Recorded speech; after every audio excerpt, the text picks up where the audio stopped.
cereal right now for breakfast.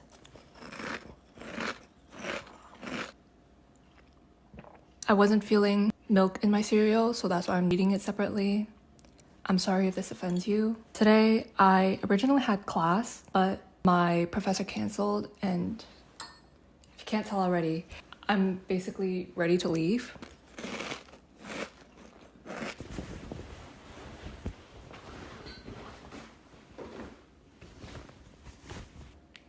I was originally gonna go to some independent bookstores. Mainly, I wanted to visit, I think it's like McNelly something. It's a bookstore though. And it's also independent bookstore day today, or indie bookstore day today. So I wanted to check out some bookstores that I have not visited before yet. For the time being, I wanted to share a quick reading update and possibly my reading plans for the rest of the year. As for the reading update though, I'm currently reading Bunny by Mona Awad. I mentioned this in the last video. Every time I'm reading it, I feel delirious because, I don't know, I can't really trust the main character, but it's also written in such a way that I can't comprehend any of the words. I don't hate it, but I also don't love it. I'm switching in between the Kindle and the audiobook version. But for the audiobook, the main character's name pops up so many times. It feels so weird hearing the narrator say my name over and over again. The main character has the same name as I do, which is why I find it really odd, but I'm trying my best to put up with it. I recently finished The Glass Castle by Jeanette Walls a little less than a week ago. Guys, if you have the chance, I would highly suggest picking it up. It's really good. Jeanette Walls, she's like such a brilliant storyteller.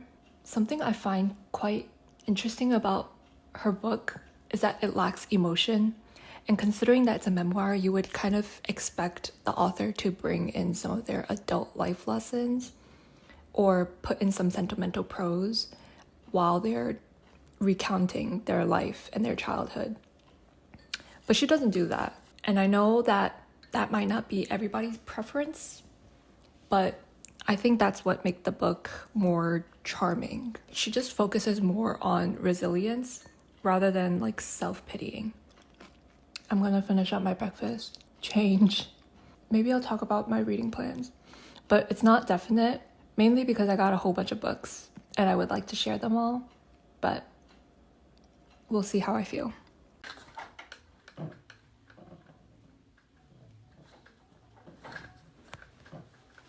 I wore the same outfit as I did yesterday.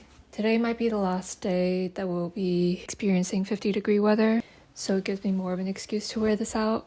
Before I head out, I want to share my reading plans. Actually, no. I'll save the reading plans for the end of the video. I'll just share my most recently purchased books instead.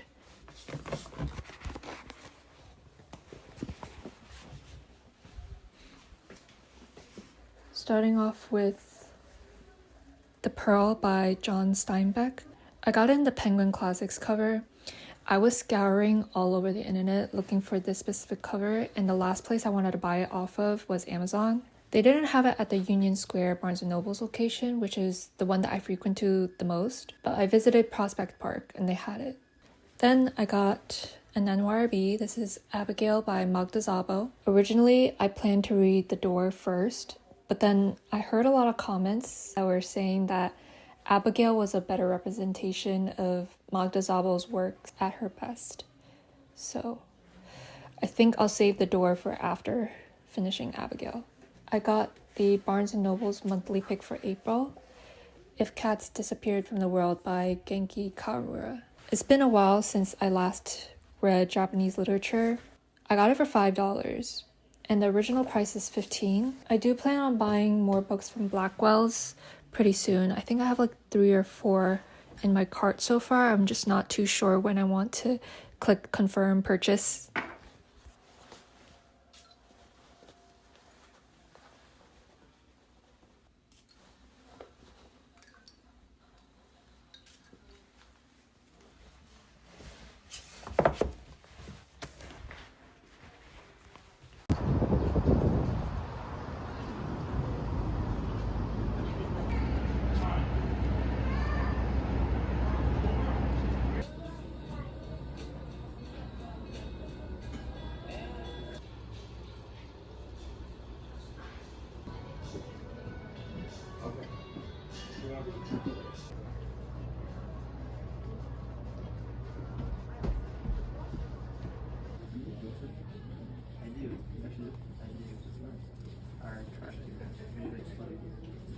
I recently got new matcha.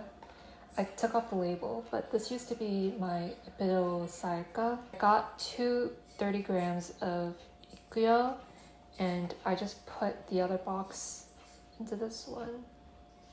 Compared to Saika, this one, once you mix it with oat milk, I think it's actually bitter, and it's the only time where I ever really need to put in sweetener, because normally I don't put sweetener in my matcha. Not the ones that I make at home, at least. I would do 3 grams of this.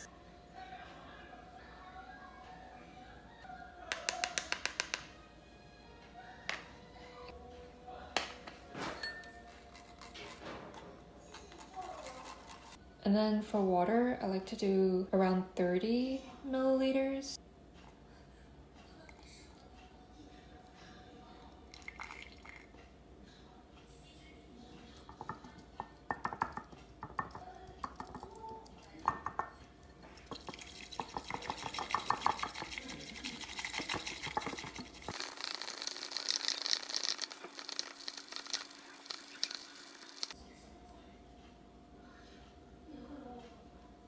So pretty. This is just regular full fat oat milk, and I usually like to do around 100 milliliters for this.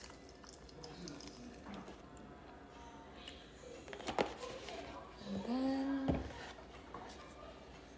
pour in the matcha.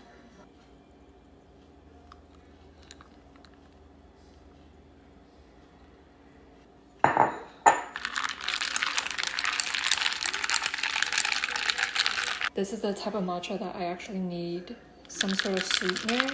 It's the Torani vanilla syrup.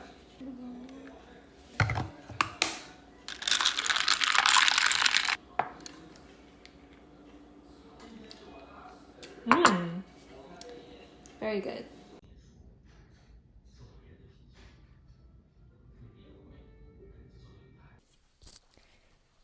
I went to the Seaport location and I couldn't find anything. Other than the Pride and Prejudice by Jane Austen book, I really liked that cover. I don't know why I didn't pick it up. It was only $9. But today we're gonna go to the Soho location and see if I find anything, hopefully.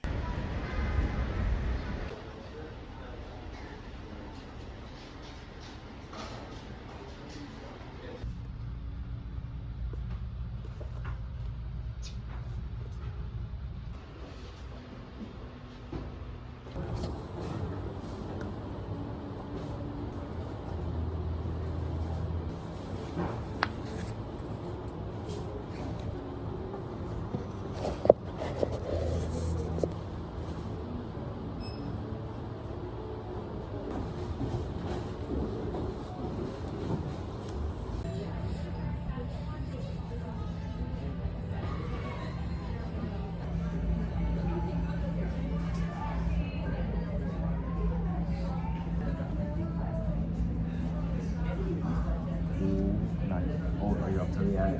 What? Yeah, just turn your page. Yeah. Okay, I will tell you. What?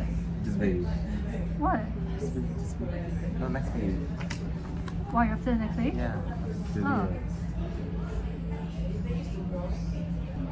Not my Chips Ahoy. That's what I'm gonna say. That's just how I grow. Was that what you gasped about, my Chips Ahoy? Yeah, not the Chips Ahoy grow. They're gonna give it that shit.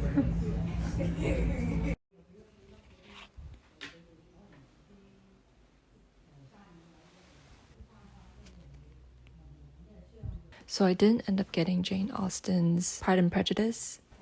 I purchased Wuthering Heights by Emily Bronte instead. Another cult classic. Intentionally, I wanted both. I didn't want to be too greedy, so I got the book that I was more anticipated to read instead. And I love this cover as well. I'm going to share my last reading update for this video. I have 2 new books that I'm reading, and including Bunny, that would be 3 in total.